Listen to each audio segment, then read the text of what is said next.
नमस्कार, मी राहुल कुलकर्णी. शेअर बाजार हा आपल्या देशाच्या प्रगतीचा मापदंड नाही आहे असं अर्थतज्ञ सांगतात. कारण डिस्पॅरिटी आपण ज्याला म्हणतो, एकीकडे खूप वेगळ्या समस्या असताना शेअर बाजार मात्र आकाशाला गवसणी घालतोय असं दिसतंय. बरं, याच्यात FII आणि FDI हा जो मुद्दा आहे, म्हणजे फॉरेन डायरेक्ट इन्व्हेस्टमेंट, आणि मग अमेरिकेसारख्या देशामध्ये काय काय घडामोडी घडतात. कारण आता तिथे 200% इन्फ्लेशन आहे. डॉलर त्यांनी अगदी there is no other day अशा पद्धतीनं ते प्रिंट केलेले आहेत. आणि त्यामुळं तिथल्या फेडरल बँकेने इंटरेस्ट रेट जसे वाढवले त्याचे रिफ्लेक्शन भारतीय बाजारामध्ये येतात असं म्हणतात. म्हणजे तिकडचे गुंतवणूकदार हे भारतीय बाजारात येतात आणि मग इथे काहीही स्थिती असली तरी शेअर बाजार आपल्याला वर जाताना दिसतो आणि मग तो असा अचानक खाली पडतो, ज्याला करेक्शन म्हणतो आपण. ते करेक्शन किती आहे तर गेल्या 2-3 दिवसामध्ये 7 लाख कोटी रुपयाचं नुकसान झालं असं म्हणतात. आता ह्या नुकसानाच्या आकड्यामुळं जे प्रत्यक्ष बाधित झालेले असतात ते सर्वसामान्य किती असतात, त्यामुळे भारतीय अर्थव्यवस्थेला किती तोटा होतो वगैरे वगैरे, हे सगळे मुद्दे आहेत. प्रश्न माझा असा आहे की जी नॅशनल पेन्शन स्कीम आहे, कारण आस्थापनाचा खर्च कमी करण्यासाठी अर्थशास्त्र असं म्हणतं की खाजगी आस्थापना असेल तर 15% आस्थापनावरती कर्ज असावा, शासकीय आस्थापना असेल तर 40%च्या पुढे नाही जायला पाहिजे वगैरे, सगळं मान्य आहे. पण म्हणून आपण जी NPS नावाची स्कीम आणलेली आहे, नॅशनल पेन्शन स्कीम, त्याच्यामध्ये महाराष्ट्रातल्या सर्व कर्मचाऱ्यांना आपण टाकलं. पण त्यातून प्रश्न असा निर्माण झाला आहे की NPSमध्ये जे शासकीय कर्मचाऱ्यांनी केलेली कपात आहे, ज्याला CTC कॉस्ट टू कंपनी आपण म्हणतो, जे सरकार अर्ध आणि हे कर्मचारी अर्धे भरतात, हे पैसे आता शेअर बाजारामध्ये गुंतवले चालले. सो जो कर्मचारी ज्या दिवशी रिटायर होईल त्याला मार्केटच्या ओलॅटिलिटीचा फटका जर बसत असेल तो त्यांनी तो का सहन करावा, आणि याबद्दल जे धोरणकर्ते त्यांच्या काही आकलनामध्ये ही गोष्ट आलेली आहे का? इथे आता सगळे शिक्षकेतर कर्मचारी आहेत. मीच त्यांच्याबरोबर गेली 20 मिनिट या प्रश्नावर खल केला. मलाही अनेक प्रश्नाची उकल झालेली नाही.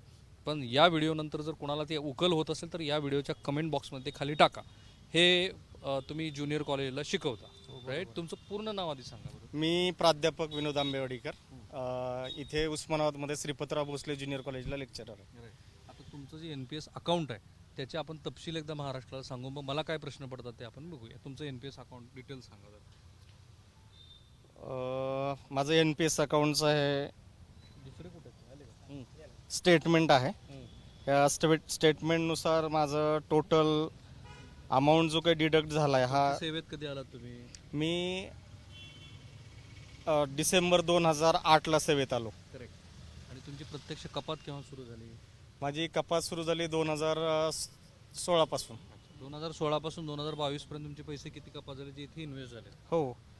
आणि ती जी काही कपात झाली आता अमाऊंट आहे ती सगळी मिळून कपात झाली तुमची? टोटल अमाऊंट जे आहे तो 13,80,979 रुपये. करेक्ट. आणि त्यातले 3 फंड जे आहेत ते कुठले कुठले, त्यात किती अमाऊंट आहे?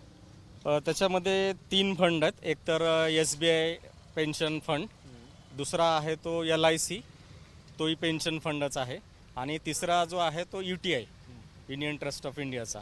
आणि यामध्ये जी काही त्यांनी गुंतवणूक केली आहे ती गुंतवणूक टक्केवारीनुसार केली आहे. त्यातला 31% हिस्सा जो आहे तो SBI पेन्शन फंड स्कीममध्ये टाकला आहे.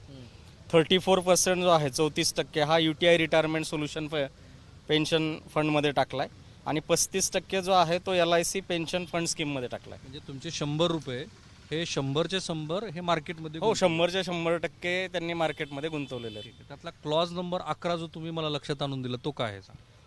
क्लॉज नंबर 11 नुसार जे काही रिटर्न्स आहेत ते रिटर्न्स जे काही कॅल्क्युलेट होतील नेट ॲसेट व्हॅल्यूनुसार, हे नेट ॲसेट व्हॅल्यू प्रत्येक वेळेला बदलणार आहे. It is according to market किंवा मार्केट रिस्कनुसार किंवा मार्केटच्या चढ उतारानुसार ते बदलणार. आणि त्याच्यानुसार जे काही मी जेव्हा रिटायर होईल त्या रिटायरमेंटच्या आदल्या दिवशी जो काही त्यावेळेला असेट असेल, नेट ॲसेट व्हॅल्यू असेल, त्या नेट ॲसेट व्हॅल्यूनुसार मला पेन्शन मिळेल. ठीक आहे. याच्याबद्दलचं आणखी क्लॅरिफिकेशन राज्य सरकारने करावं अशी अपेक्षा आहे. पण हा जो क्लॉज नंबर 11 आहे जो डिफॉल्ट आहे, कारण या क्षेत्रामध्ये काम करणारे जे शेअर बाजारात काम करणारी काही मंडळी आहेत त्यांच्याशी मी थोड्या वेळापूर्वी बोललो, ते असं म्हणतात, the above returns are calculated based on the scheme NAVs म्हणजे net asset value, and the securities held under the scheme portfolios are valued on the to market basis and are subject to change on NAVs fluctuations. आणि हा जो शब्द आहे ना, हा मला वाटतं महाराष्ट्रातल्या 2005 नंतर शासकीय सेवेमध्ये आलेल्या प्रत्येक कर्मचाऱ्यांच्या मनात किमान या व्हिडिओनंतर हा प्रश्न उपस्थित होईल की माझी जी काही पेन्शनची रक्कम आहे ती जर शेअर बाजाराला निगडीत असेल तर त्या ओलॅटिलिटीचा त्रास मी का सहन करावा. हे खरं आहे की जे म्युच्युअल फंड आहेत त्यांचे रिटर्न्स हे नॉर्मल गुंतवणुकीपेक्षा बरे आहेत 12-15%पर्यंत.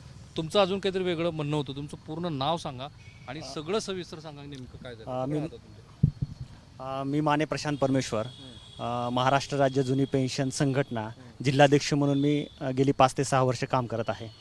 ज्यावेळेस ही शेअर मार्केटच्या निगडीत ही NPS योजना आहे त्यावेळेस आमच्या लक्षात आलं, त्यावेळेस आम्ही एक संघटन स्थापन केलं आणि संघटना फक्त एकमेव जुनी पेन्शन मिळावी या हेतूसाठी आहे, इतर कोणताही या संघटनेचा विषय नाही. आम्ही गेली 5 वर्ष संघर्ष करत आलेलो आहोत. 5 वर्ष आम्ही माझा बाप जिवंत असताना मी मुंडन आंदोलन केलं का त्या योजनेसाठी. त्या योजनेसाठी. आज जर बघितलं तर NPS अनेक कर्मचारी म्हणजे 2005 पासून NPS चालू झाली, आज 2022 आहे. 2005 पासून ते 14 पर्यंत एकही शिक्षक कर्मचाऱ्यांचा पैसा त्या योजनेत गुंतवला गेला नाही.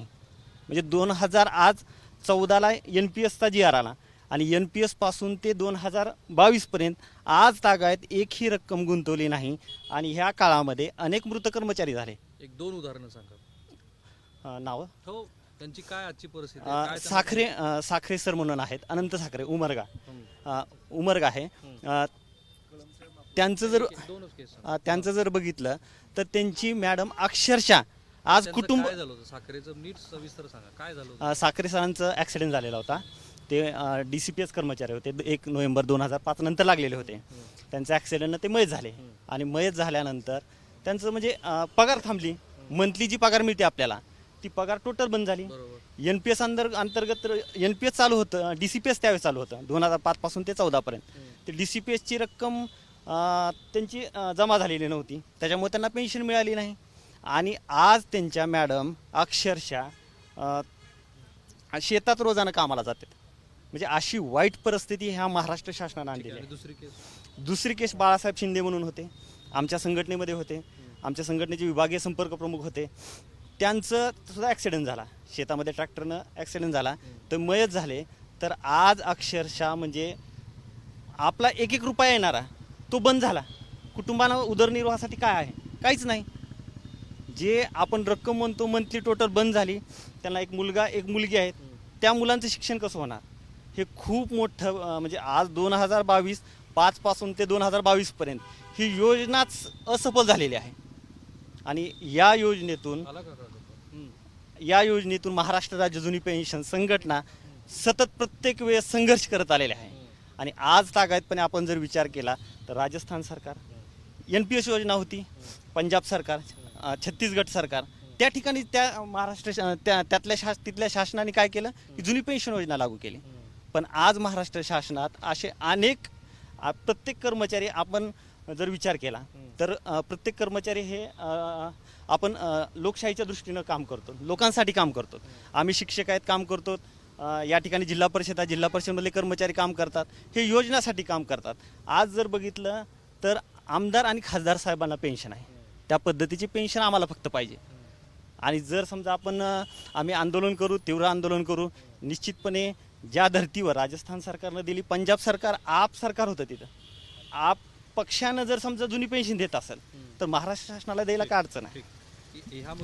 या मुद्द्यावरती यापूर्वी पण महाराष्ट्रात बरीच चर्चा झालेली आहे. सुप्रीम कोर्टमध्ये जेव्हा हे प्रकरण गेलं तेव्हा सुप्रीम कोर्टाने NPSच्या बाजूनं निकाल दिलेला. त्याबद्दलची जी आर्ग्युमेंट झाली त्याच्याबद्दल काय कुणी कशा पद्धतीनं भूमिका मांडल्या माहीत नाही, पण डाव्या पक्षाशी निगडीत असलेल्या कर्मचारी संघटनेने हा मुद्दा सतत या देशामध्ये उभा केलेला आहे की जी NPS आहे त्यातनं जी सोशल सिक्युरिटी आपण म्हणतो ती मिळत नाही. पण अजून एकदा खरं आजच्या या व्हिडिओचा चर्चेचा मुख्य हेतू काय आहे तर ही जर मार्केट लिंक्ड NPS स्कीम असेल तर हे जे कर्मचारी आहेत, आता यांचा छोटा मुलगा आहे किंवा असे जे आणि 2 केस स्टडीज सांगितल्या, तर या कुटुंबांनी त्या व्होलॅटिलिटीचा त्रास सहन करावा का? जर याची चर्चा तशा पद्धतीनं होत झाली नसेल तर ती व्हायला पाहिजे. आणि म्हणून हे कोण कर्मचारी आहेत? शशिकांत दुर्वे. शशिकांत दुर्वे हे शिक्षण विभागामध्ये शिक्षकेतर कर्मचारी आहेत. कांबळे, तुम्ही थोडंसं पुढं घ्या कॅमेरा आणि त्यांचे हे अकाउंटचे तपशील आपण बघूया. शशिकांत दुर्वे यांचं SBI पेन्शन फंड स्कीममध्ये स्टेट गव्हर्नमेंटच्या 31% गुंतवणूक आहे. UTI retirement solution pension fund स्कीममध्ये 34% गुंतवणूक आहे आणि LIC पेन्शन फंड स्कीममध्ये स्टेट गव्हर्नमेंटच्या 35% गुंतवणूक आहे. त्यांची जी गुंतवणूक आहे त्याची इन्व्हेस्टमेंट समरी जी त्यांनी दिलेली आहे ती समरी आपल्याला असं सांगते की व्हॅल्यू ऑफ युअर होल्डिंग्स म्हणजे आजची 31 मे 2022 या दिवशीची त्यांची जी व्हॅल्यू आहे ती आहे 4,24,176 आणि मग त्याचं बायफर्गेशन त्यांनी दिलेलं आहे. मुद्दा हाच आहे की हे जे रेफरन्सेस टोटल युनिट्स जे त्यांना मिळालेले आहेत, SBIचे किती मिळाले, म्हणजे आपण जसं शेअर बाजारामध्ये गुंतवणूक केल्यानंतर जे रिटर्न युनिट्स आपल्याला मिळतात त्याचे इथे तपशील आहेत. तर इथे पण तो 11व्या क्रमांकाचा मुद्दा आहे की जो मी वाचून दाखवला तुम्हाला की the above returns are calculated based on the scheme NAVs, म्हणजे ह्या जे काही तुमच्या आत्ता दिलेले युनिट्स होते त्याचं value, and the securities held under the scheme portfolios are valued on market to market basis and are subject to change on the NAVs fluctuations. तुम्हीच इथे म्हणताय की हे फ्लक्च्युएशन्स आहेत. मला नाही वाटत तुम्ही याचा अभ्यास तरी केला होता म्हणून. नाही सर, अभ्यास केला आहे, पण अभ्यास करण्यासाठी आम्हाला त्यांनी NPS म्हणजे ही स्कीमच आम्हाला नको आहे.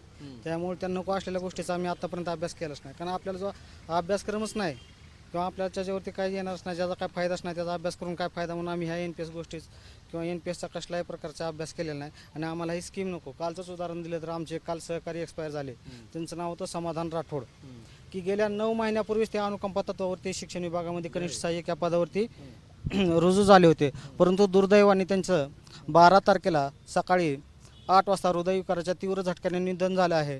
आणि त्यांच्या पश्चात त्यांचा मोठा असा परिवार आहे. त्या परिवारामध्ये पाहिलं तर त्यांच्या 4 बहिणी आहेत आणि 2 मुलं, 1 मुलगा आणि 1 मुलगी. आणि त्यांच्या त्या ठिकाणी अशा ह्या जे आमचे मित्र आहेत त्या मित्राच्या कुटुंबावरती जो मोठा डोंगर कोसळलेला आहे दुःखाचा, त्या दुःखाच्या डोंगरातून किंवा त्यांना त्या दुःखातून सावरण्याची शक्ती ईश्वराने द्यावी आणि समाधानच्या आत्म्याला शांती लाभो, एवढं बोलून मी. ठीक आहे, पण याच्यामध्ये कुणीतरी ह्या NPSचा अभ्यास केला होता का? आत्ता मी जो मुद्दा सांगितला की मार्केट व्हॉलॅटिलिटीशी ह्या निगडीत आहे, कुणी केला काय अभ्यास? जसं कुणी सांगितलंय, तुमच्याकडे आलंय कुणी, ह्याचे तपशील तुम्हाला दिले, ह्याच्यात प्रेफरन्सेस द्यायचे आहेत तुम्हाला, प्रेफरन्सेस तुम्हाला दिलेत, सांगितलंय की तुम्ही अशा पद्धतीने करायची गुंतवणूक? आतापर्यंत आमचे NPSचे फॉर्मच भरून घेतले होते. माझं नाव सुनील बजरंग डोईफोडे, मी शिक्षक आहे. तर ही जी योजना आहे NPS, या NPS योजनेमध्ये फक्त आम्हाला सांगण्यात आलेलं होतं की तुमची जी रक्कम आहे ही रक्कम तुमची शेअर्स मार्केटमध्ये गुंतवली जाणार आहे. आता कळाल्यानुसार SBI, UTI, LIC यामध्ये जी रक्कम गुंतवलेली आहे ही रक्कम आपल्याला कधी मिळणार आहे, काय मिळणार आहे, किंवा याचे काय फायदे आहेत, काय तोटे आहेत, एवढे प्रकर्षाने आतापर्यंत कुणाच्याच निदर्शनास आलेले नव्हते हे. आणि ह्या योजनेमध्ये जी शेवटला जी आपल्याला मिळणारी रक्कम आहे 40% रक्कम आपल्याला मिळणार आहे आणि 60% रक्कम शासनाकडेच राहणार आहे आणि त्याच्यावर आपल्याला पेन्शन मिळणार आहे. तर या पेन्शनमध्ये आपल्याला किती पेन्शन मिळणार आहे हे सुद्धा आणि आम्हाला माहिती नाही की बाबा ह्या 60%ची किती टक्के रक्कम आपल्याला पेन्शन म्हणून मिळणार आहे. शासनाकडे जर जी रक्कम राहणार आहे त्या रकमेचं पुढे काय होणार आहे, त्या रकमेनंतर आपल्या परिवाराला काय त्यातले पैसे मिळतील का नाही हेही आम्हाला आणखीन माहीत नाही. म्हणजे ही जी योजना आहे ही योजना पूर्णतः काल्पनिक योजना असल्यासारखी योजना आहे. म्हणजे पूर्णतः शासनानं सुद्धा आम्हाला एक माहिती ह्या योजनेची पूर्णतः दिलेली नाही, किंवा कॅम्पस घेऊन किंवा ह्या योजनेचं तुमचे अशाशी रक्कम तुम्हाला एवढी रक्कम रिटायरमेंट नंतर मिळणार आहे असं कुठल्याही पद्धतीचा आम्हाला प्रशासन किंवा माहिती दिलेली नाही या शासनाने. मला माहिती आहे की बऱ्याच जणांनी त्याचा अभ्यास केला असेल, पण आता इथे मी बघतोय काही जणांना असा प्रश्न पडला होता की माझे 100 रुपये असतील, तुम्ही हायपोथिकल म्हणून पकडून चला, तर त्यातले सगळेचे सगळे पैसे UTI मध्ये जाणार आहेत का? तर ते जाणारच आहेत. इथे क्लॉज नंबर 12 असं म्हणतो की the current allocation ratio of the funds हा subscriber contribution remitted by the DTA/DTOs हे 31%, 34% आणि 35% फॉर द 3 PFMS म्हणजे पेन्शन जे फंड आहेत त्याला SBI, UTI आणि LIC. So there is no other option available for any employee की जे आपलं जे दुसरीकडचं जे आहे त्याला जर वाटत असेल की PF सारखे ऑप्शन्स मी का प्रॉव्हिडंट फंड सारखे किंवा मी पोस्टात का टाकू नये, त्यातनं मी मंथली इन्व्हेस्टमेंटची स्कीम का अडॉप्ट करू नये. 6.5% तिथे तुम्हाला मिळत असतील तर आणखी तुम्ही RD वगैरे केली तर त्यातनं तुमचं 1.5% व्याजदर वाढतो आणि तो 8% जातो. तर हा ऑप्शन इथे कर्मचाऱ्यांना नाहीच आहे. हां, मग कसं करायचं, कसं ऑप्शन काही दिसतात का? राहुल सर, कसं आहे, आज विधिमंडळामध्ये कायदे करणारे आमदार साहेब आहेत किंवा खासदार साहेब आहेत. सामान्य लोकांचा आवाज तिथपर्यंत पोहोचत नाही. आपल्या माध्यमातून लोकशाहीचा 4था स्तंभ आपण आहात. आपण जर प्रश्न उठवला तर आम्हाला जुनी पेन्शन मिळावी. जर NPS चांगले असेल तर आमदारांना आणि खासदारांना NPS का लागू नाही, आणि त्यांना जुनी पेन्शन आहे आणि आम्हाला NPS आहे. जर चांगले असेल तर त्यांनी त्यांना लागू करून घ्यावी. असा एक सामान्य शिक्षक म्हणून माझा हा ज्यांना जुनी पेन्शन नाहीये त्यांची आजची भावना काय, असा काय त्रास होतो त्यांना? अ, थांबा. अ, ज्यांना जुनी पेन्शन नाहीये म्हणजे आता तुम्ही 2005 नंतर हो तर काय अडचण काय वाटते त्याच्यामध्ये? आपलं जी रक्कम समजा जे कपात होती आणि शेवटी त्यानंतर तुम्ही कधीची अपॉइंटमेंट आहे तुमची? माझी अपॉइंटमेंट 11/12/2013ची. हा ते बोल. हा ज्यावेळेस शेवटी जी NPS मधून जेवढी रक्कम आपली कपात होणार आहे आणि त्यावेळेस जो शेअर मार्केटचा हे असेल, शेअर मार्केटची परिस्थिती त्यावर पूर्णतः आपली पेन्शन किंवा आपल्याला जी मिळणारी रक्कम आहे ती अवलंबून असेल. मग जर तसं असेल तर आम्ही स्वतः त्याच्यात हे करू ना, तुम्ही स्वतः करून स्वतः मॅनेज करू. स्वतः मॅनेज करू. त्याची म्हणजे शासनानं त्याची करण्याची काय आवश्यकता नाही. आणि हे सर्व कर्मचारी आहेत, नोकरी करणारे सामान्य कुटुंबातले शेतकऱ्यांची मुलं आहेत, सामान्य मुलं आहेत. त्यामुळं मायबाप सरकारनं आमचा विचार करावा आणि एक जनमत आहे, मोठा मॉब आहे कर्मचाऱ्यांचा आमचा, आणि सुमारे 3 लाख 3.5 लाख कर्मचारी आहेत आणि त्या कर्मचाऱ्यांचं मन शासनानं जाणावं आणि आम्हाला जुनी पेन्शन योजना लागू करावी एवढी आमची. तुम्ही बोलायच्या आधी क्लॉज नंबर 2 असं म्हणतो की national gain oblique loss indicates the overall gain or loss after factoring for the withdrawal processed in the amount. म्हणजे त्या दिवशीचा जो तुमचा गेन किंवा लॉस असेल तो इंडिकेट करतो की ओव्हरऑल गेन आणि लॉस जो आहे तो factoring for the withdrawal process on the account. खूप सारे कॉम्प्लिकेशन्स आहेत त्याच्यामध्ये. एवढं मात्र खरं आहे की तुमची जी NPS आहे ती शेअर बाजाराला जोडलेली आहे. पण बरेच लोक असं म्हणतात की शिक्षकांना आता खूप साऱ्या पगारी असल्यामुळं ते दुसरा व्यवसाय काही करतच नाही, ते शेअर बाजारातच पैसे गुंतवतात. नाही सर, मी प्रवीण सुधाकर शितोळे, प्राथमिक शिक्षक आहे सर. मी वैयक्तिक एका शेतकऱ्याच्या कुटुंबातून आलेलो आहे. नोकरदार वर्ग जो आहे, अशी म्हणजे समाजामध्ये अशी भावना गेलेली आहे की नोकरदार म्हणजे त्याला काही गरज नाही. पण आम्ही सुद्धा एक शेतकऱ्याचीच मुलं आहोत. आज आम्हाला नोकरी असल्यामुळे आम्ही शेतीची नाळ आमची तुटलेली नाही. बरेच शेतकरी, मी रविवारी शेतात जाऊन काम करतो सर, का माझी शेताची नाळ आहे आणि आम्ही सगळे शेतकऱ्याची मुलं आहोत. आता आम्ही दुसरा मुद्दा मला असा मांडायचा की मी 2007ला जॉबला लागलो, त्यावेळेस जुनी पेन्शन चालू होती, पण अचानकच 2005ला शासनाने सांगितली तुमची पेन्शन बंद झाली. DCPS आलं. DCPSचा काहीच हिशोब लागलेला नाही आणखीन आम्हाला. आमची म्हणजे कष्टाचे जे आम्ही काम केलेले पैसे आहेत त्याचा आम्हाला शासन पूर्ण हिशोब द्यायला तयार नाही. पण आमची जी गुंतवणूक करते त्याच्यावर भवितव्य पूर्णपणे अंधारात आहे आमचं. आणि मला शासनाला हाच प्रश्न आहे की आम्ही आमचं आयुष्य तुमच्याकडे कामगार म्हणून, रोजगारी म्हणून घालवतो. आम्ही आमच्या शेतातलं किंवा दारातलं कुत्रं जरी असलं तर त्याच्या उतरत्या वयामध्ये त्याला आम्ही सोडून देत नाही. आमच्याकडे दुभती गाय असते, ती जर आटली तर आम्ही त्याला खटकाला कधीच विकत नाही. पण हे खटकाला विकल्याच्या पुढचा प्रकार शासन आमच्यासोबत करते. कारण म्हातारपणाला आमचं आयुष्य, आमची जी लेकरं बाळ आहेत, विशेष नाही, आम्ही दुसरं काही करूच शकत नाही सर.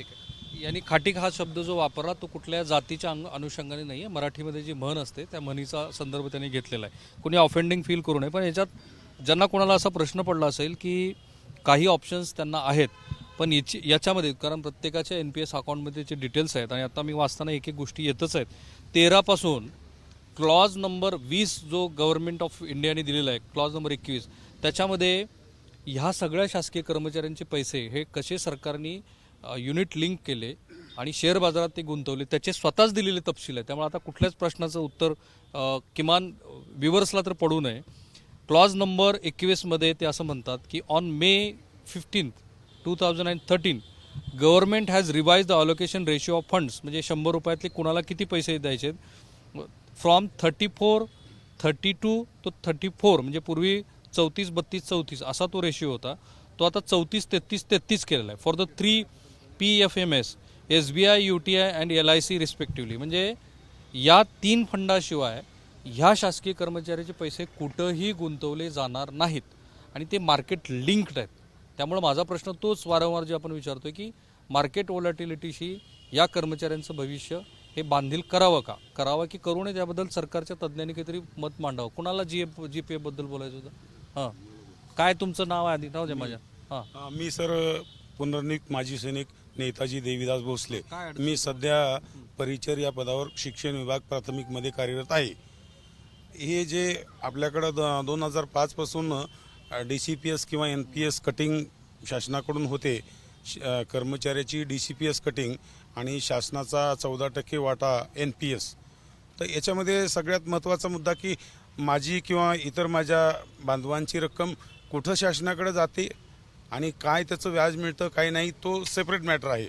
पण नाही नाही तुम्हाला मला ज्या- नाही मला पण हा प्रश्न आहे, मला तुम्हाला ज्या- तरी माहिती आहे का तुमचे पैसे कुठे गेलेले ते? हो माहीत आहे. 3 टप्प्यामध्ये जातात पैसे, पण त्याच्यामध्ये गेन चेक केल्यानंतर काही वेळेला लॉस झालेलं पण निदर्शनाला येत आहे. असो हो.